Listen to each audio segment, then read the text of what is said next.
Bismillahirrahmanirrahim. Assalamualaikum warahmatullahi wabarakatuh.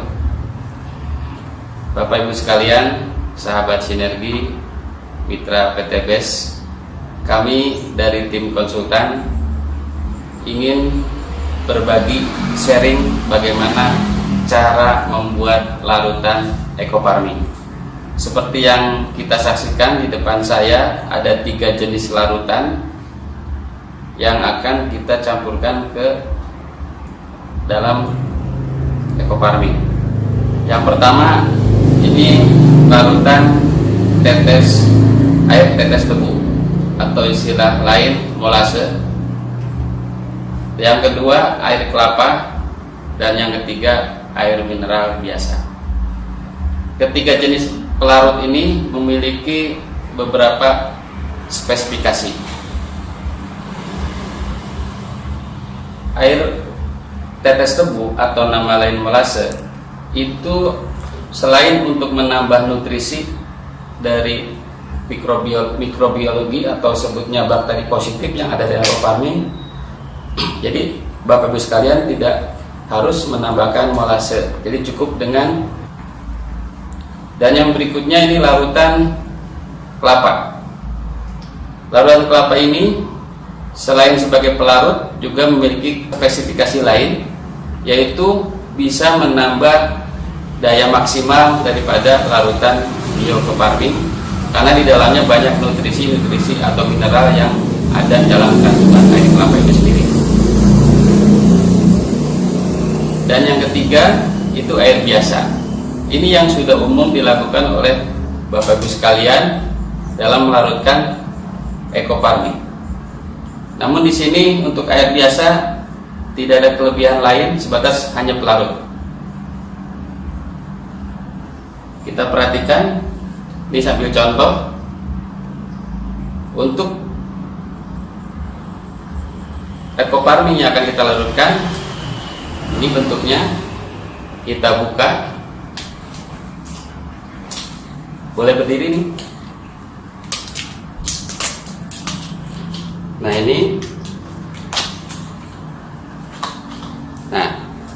ini adalah ekofarming dalam bentuk padatan atau tub yang di dalamnya itu ada plastik pembungkus.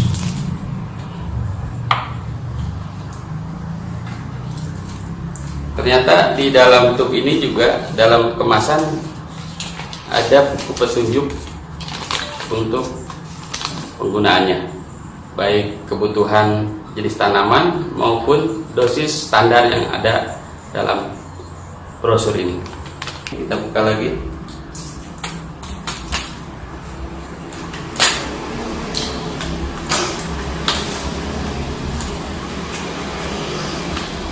Ya, sama juga. Kita perhatikan ada pembungkus plastik dan lembab ya.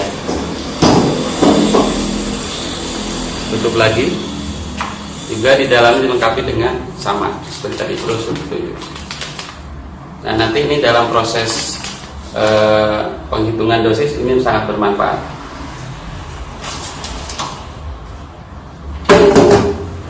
Mari kita langsung saja tata cara pembuatan larutan, mulai dari larutan tetes tebu ya.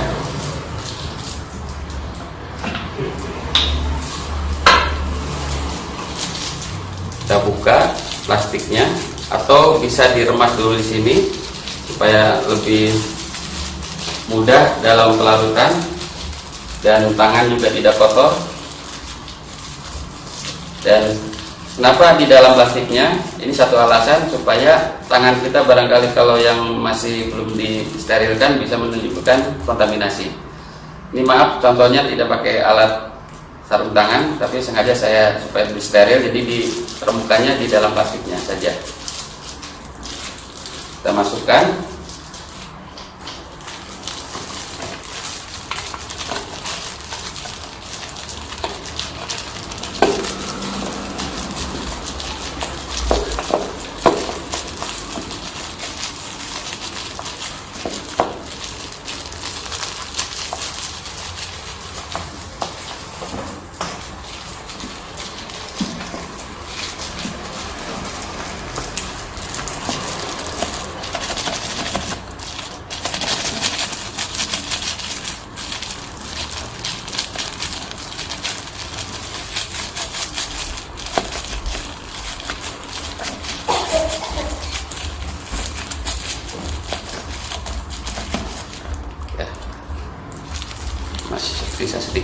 sebentar.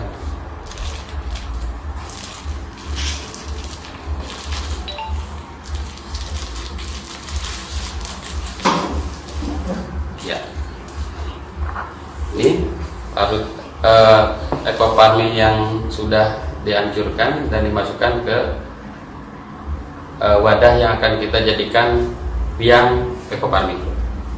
Selanjutnya kita campurkan molase atau air es tebu ini menjadi pelarut.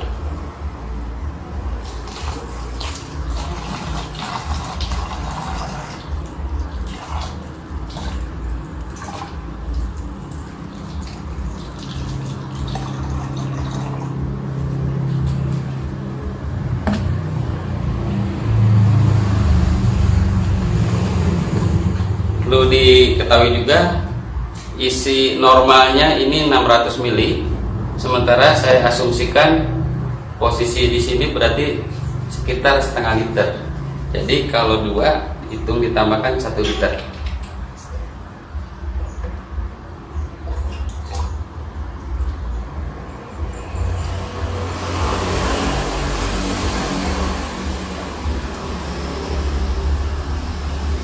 Larutan dari air kelapa. Ini masih ya posisinya seperti yang tadi dilakukan, karena tangan saya ini perlu diremas ataupun dihancurkan di dalam plastik supaya tidak terjadi kontaminasi.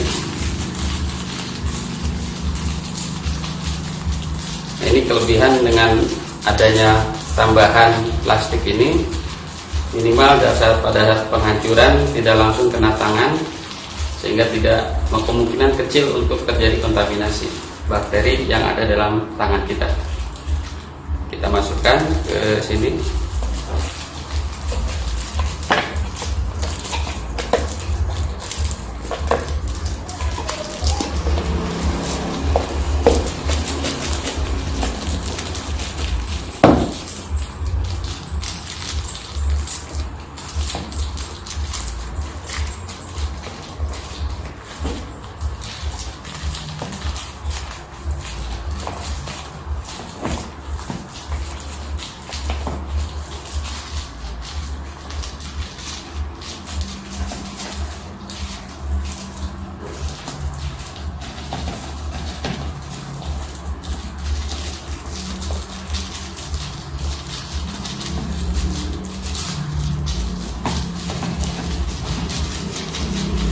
Memang karena lengket jadi agak lumayan untuk memasukkannya,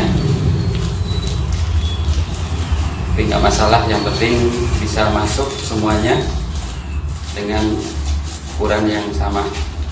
Kita tutup.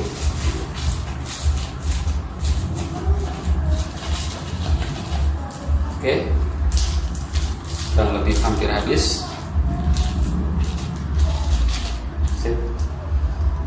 Kemudian ini hasil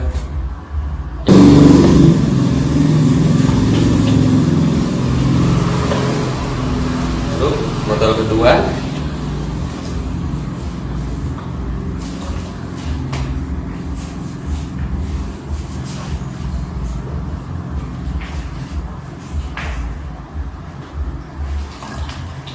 Kita petak sedikit supaya ampas bisa langsung masuk.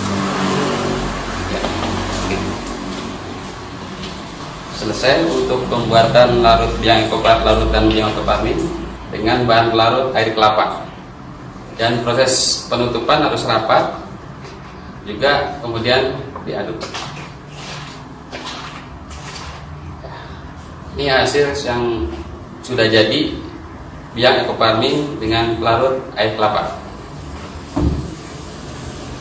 Kita lanjut berikutnya untuk pelarutan dengan air mineral atau air biasa. Air biasa kita hancurkan dulu supaya lebih memudahkan.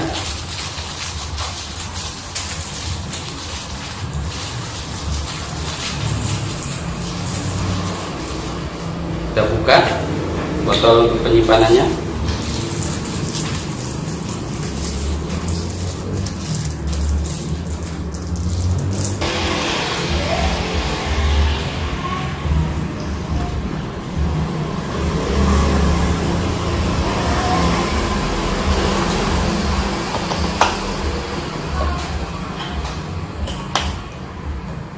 level kedua.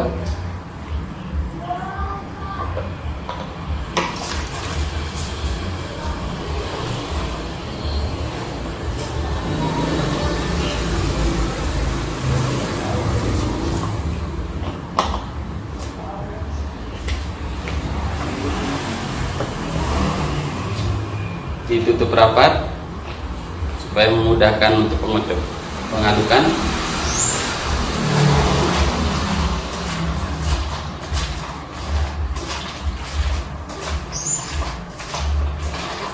Inilah larutan yang sudah jadi dengan pelarut air mineral biasa. Nah, kita taruh di belakang ininya supaya kelihatan perbedaannya, mungkin karena reaksi dengan beberapa pelarut yang berbeda.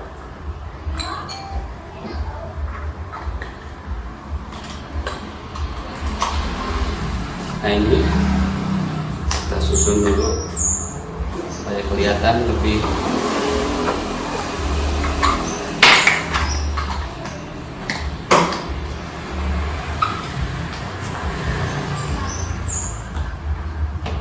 satu lagi.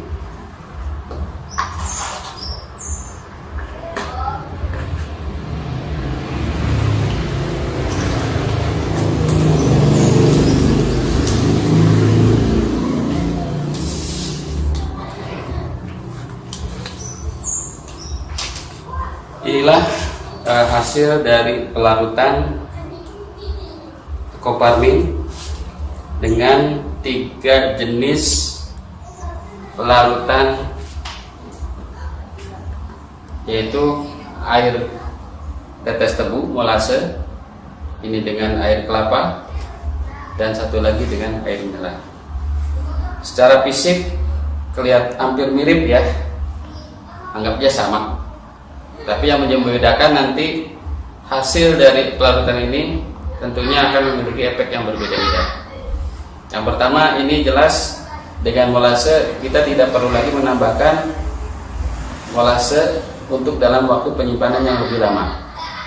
Yang kedua, ini juga sudah mengandung mineral, bahkan ya air kelapa juga di dalamnya ada glukosa. Jadi ini sudah tidak perlu lagi ditambahkan molase atau nutrisi mikroorganisme. Yang ini yang terakhir, ini mesti ditambahkan molase kalau disimpan lama. Terus untuk nanti pemakaian berikutnya setelah selesai membuat larutan, ini menjadi ukuran bahwa larutan ini nanti akan dibagi dalam bentuk dosis ataupun penghitungan konsentrasi dalam aplikasi penyemprotan. Nanti pada sesi berikutnya kita akan terangkan atau sampaikan materi tentang bagaimana cara menghitung dosis dan konsentrasi penyemprotan.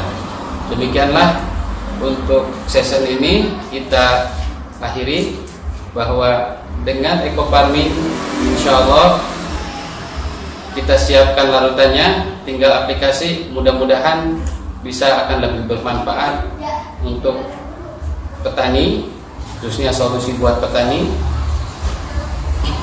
Harapan kami dengan menggunakan farming ini dan cara pelarutan yang benar itu memberikan dampak yang lebih positif dan lebih kedepannya petani menjadikan solusi untuk pemupukan berimbang. Demikianlah beberapa yang bisa kami sajikan. Semoga bermanfaat. Salam sinergi, gua berkah, no riba. Assalamualaikum warahmatullahi wabarakatuh.